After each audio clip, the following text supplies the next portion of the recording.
Our conversation continues now with Pastor John Hagee and his brand new book, The Three Heavens, Angels, Demons, and What Lies Ahead.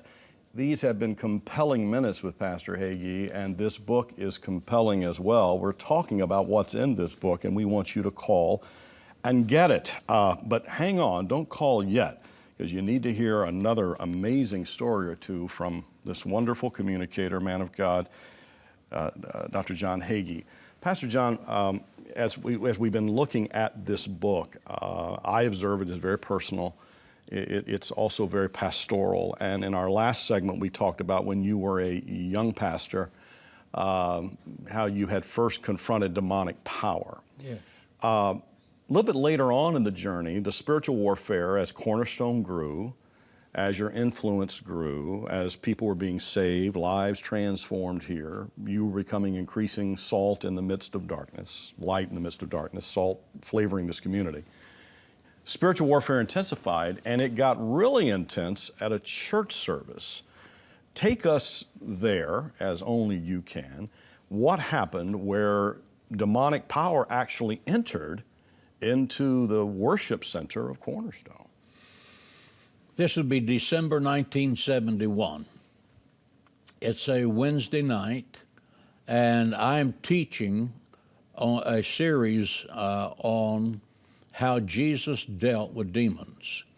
It was shortly after the experience of the woman who called me and said, I have a demon spirit. And what's going on in America that time is The Exorcist is coming out, and there is Rosemary's Baby, so there's a dabbling in the demonic. Anton LaVey was getting Church of Satan. Church of Satan out in California, so there's a revolution going on in the country. It's 1971 in San Antonio. Yes. Yeah. So the story begins with one of the deacons in my church called me and said, Pastor, I need your help. I said, what's the problem? He said, there's a cousin who was adopted into the family years ago that I haven't seen for 20 years. He's been out on the West Coast, and he's very heavily involved in witchcraft. And I said, what do you mean he's heavily involved? He said, well, he consults with a witch every day about what they think he's supposed to do.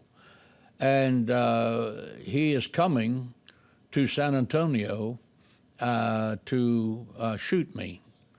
And I said, well, you need the police. Why are you calling me? He said, well, I think that he is driven by demonic powers, and I know that you've had the previous success with that. I'd like for you to talk to us.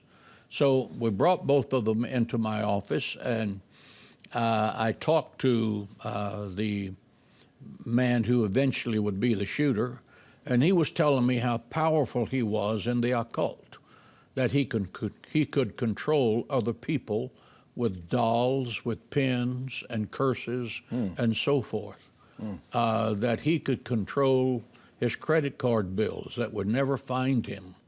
And I told him, I said, and he started talking about the witches who advised him. I said, the witches that you talk about have no power at all. And he just became enraged. And I reached over and picked up a Bible, and he slapped at it like a cat and walked out and slammed the door, cursing me as he went. I thought we'd seen the last of him. So the next Wednesday night, this series had been planned for a number of weeks. I'm teaching my congregation on how Jesus dealt with demon spirits, because 25% of the ministry of Jesus Christ was involved with casting out demon spirits. Jesus sent no one out to preach the gospel without giving them power over demonic spirits. That's something very few preachers know and don't want to preach, because while the average church member doesn't want to admit it, the devil or his representatives go to your church every Sunday. Yeah. You better know how to take authority over him. Yeah. So anyway, this particular Wednesday night I'm teaching, and I look up, and through the front door comes this man. He's about 35 years of age, and he's got a gun in his hand. and he walks up the aisle. Right there in the service. Right there in church. We have a little lady on the front row recording all that's happening. We have a recording of this, so it can be validated by the sound of the gunshots and so forth. So he walks up the outside wall, aisle, coming down the wall, and he finds this distant relative by adoption and puts the gun up behind his head and starts cursing. And at that point in time, now, people thought it was an illustrated sermon for just a second.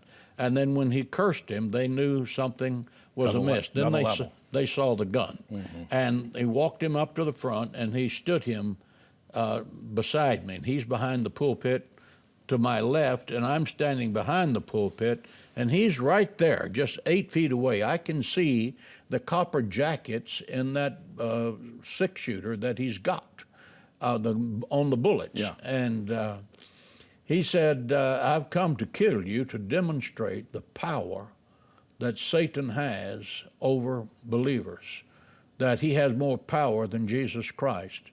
And I held up the Bible, and I said, I have a Bible. And it says, no weapon formed against me shall prosper. It made him mad. So you say, he says, I have a gun. Yeah. And you say, I have a Bible. I have a Bible. Yeah, and it says, no weapon formed against me shall prosper. And he said, I'm going to kill you on the count of three. Oh, the first he said, I want you to get on your knees and beg for your life. I said, I'm not going to do that. I said, I'm in authority here, not you. And he said, I'm going to kill you on the count of three. He lied. He started shooting on the count of two.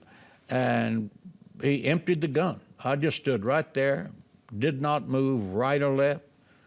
Boom, boom, boom, boom, boom, boom, boom, boom, boom. And he did not hit me. And he spun around and started running down the aisle out of which he came. A young man who attended my church, who was a college athlete, started running across the back of the church and intercepted him just as he started to come and head for the door, hit him with a flying body block. I mean, he put his elbow across his jaw and drove his head into the wall with such force that when his hands hit the walnut handles on that pistol he had peeled off. I mean, that's how hard he hit him. And he slid to the floor. He was not dazed. He was not affected. The police came, arrested him, took him to the police headquarters. 3 days later, he was sent to a state hospital for the criminally insane. And 90 days later, 3 psychiatrists evaluated him and said that he was ready to take his place in society. He drove home, immediately went into his garage, got a rope, climbed the highest tree in his backyard, and hung himself. And that's when I began to think, there is a very real, dark side power that I have not been introduced to in my father's ministry, not at the seminary, but it was loose in America. Yeah. So I wrote the very first book in 1971, Invasion of Demons. Yeah. And I have put the entire contents of that in this with a refreshing of where we are now. And that atmosphere, that activity reflects the second heaven. Yes. Now, Pastor, he was standing next to you with a gun, fired 6 shots, I'm guessing. 6. What do you humanly or supernaturally explain happened? Because was he that bad of a shot, or was there something that happened there supernaturally that protected you and your congregants? A drunk could have hit me from where he was. I stood there, and the next day the police came, and they put up a 2x4 and put the 2x4 where he was and located the bullets in the wall that was behind me. And I stood where I stood, and 3 of those bullets went to the left, and 3 of those bullets went to the right. I believe the angel of God was there parrying those bullets right and left, right and left, right and left. David said, He will give His angels charge over you to protect you in all of your way. I believe that Christians have an invisible security team that are so superior to anything the United States president might have. Amen. I Amen. guarantee you. The book is The Three Heavens, and it is as compelling, page after page. And you folks know I read a lot of books by a lot of authors. Can't put this one down. This book is as compelling as that story you just heard Pastor Hagee share. The Three Heavens, Angels, Demons, and What Lies Ahead. And it's interesting what he shared is how the activity of the third heaven helped save him from the opposition of the second heaven right there at Cornerstone Church many years ago. There's more stories to tell. There's more great reading ahead for you. Thousands of you are calling us and getting this book this month, and we're grateful thousands more are going to call. You need to get this, and when you do, your best ministry gift to 100 Huntley Street is greatly appreciated. That helps us keep the ministry going forward and bringing people like John Hagee to you on a regular basis. The book, The Three Heavens, Angels, Demons, and What Lies Ahead, from New York Times best-selling author and great communicator in media, Pastor John Hagee.